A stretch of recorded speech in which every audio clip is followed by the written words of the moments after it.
Hey guys, and welcome to the first episode of Behind the Patch, a new behind-the-scenes show that I wanted to do showing the way that I come up with a patch for a song.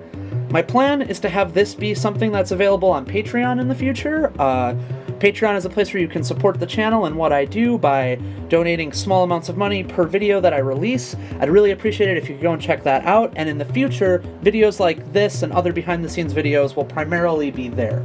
But for now, I want to show this off to you guys for this first video, just kind of put it out there, and yeah, kind of test out the format, see what you guys think of it. So, what we have here is a complete patch of how I'm going to do it. I'm about to record it. This is for my cover of the Stranger Things opening song. And this is the patch I just built for that arpeggio. First off, just going to show you a couple of things of how it sounds, just so you can first and foremost get a good ear for what I'm doing here. So here we go.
There we go.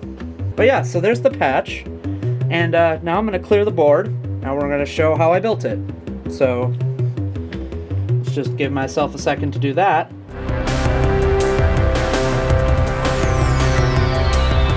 Alright, so we've got a completely cleared board.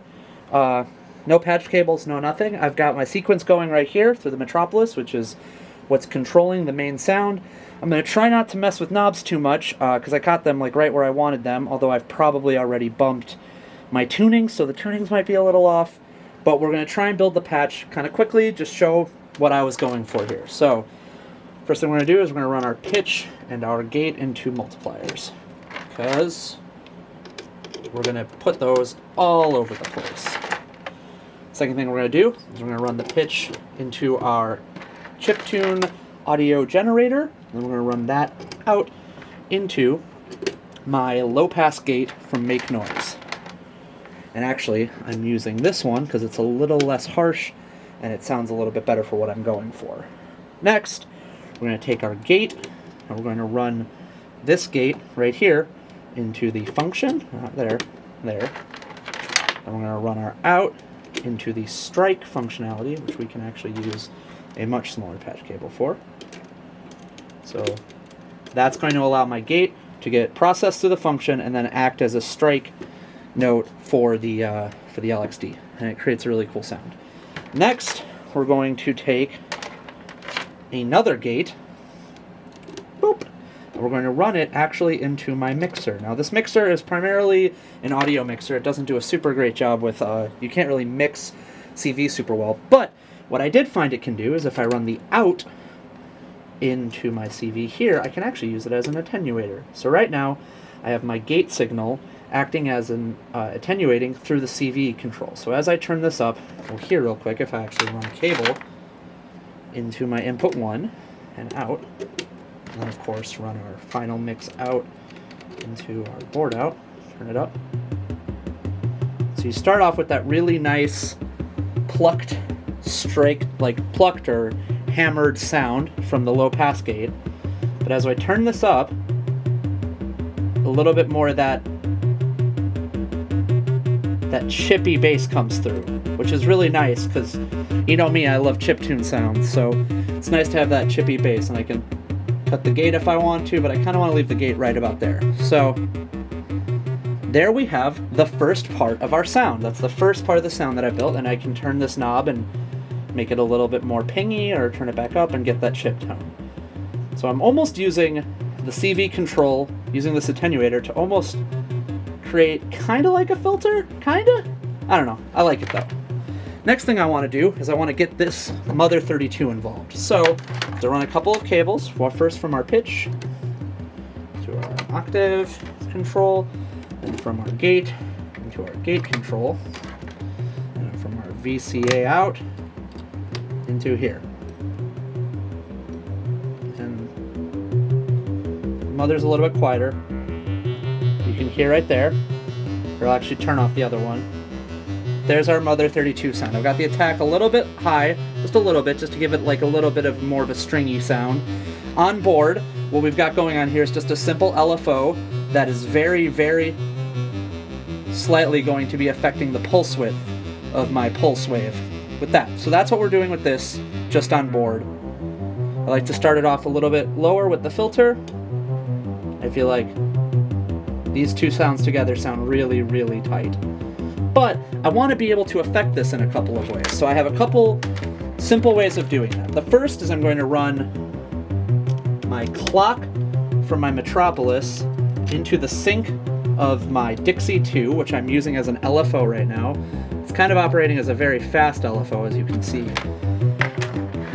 Then I'm going to run that LFO into a VCA, purely using the VCA as an attenuator, then run it out and into the resonance of the Moog. And now what will happen is as I turn it up,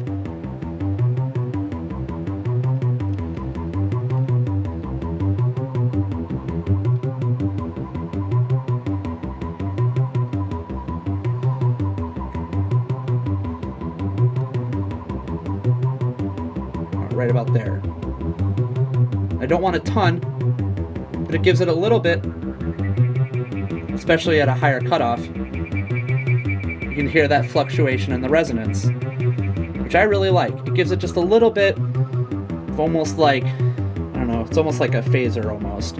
But throw that on there, and then the other thing I'm going to do, just to give this a little bit of a glitch sound when I need it, is I'm going to run, what did I run? Oh, I'm going to run the final bit of my pitch, and this is me experimenting, okay? This isn't like, this is the fun of modular, what I'm about to do right here, because I don't know if this is the way this is ideally supposed to be used, but the beauty of Eurorack is nothing has only one way of being used. You can run, if you can run something into something and create a cool sound, you go for it. So what I'm going to do is I'm going to run this into my Wogglebug. That's the pitch control, and then I'm going to run the Wogglebug out, the random woggle side, this side here, into my cutoff, or actually I'm going to run it into here, to the VCA, again, just using it as an attenuator so I can control the amount of this effect. And I'm going to run that into my cutoff. And what you get is a really cool glitch sound.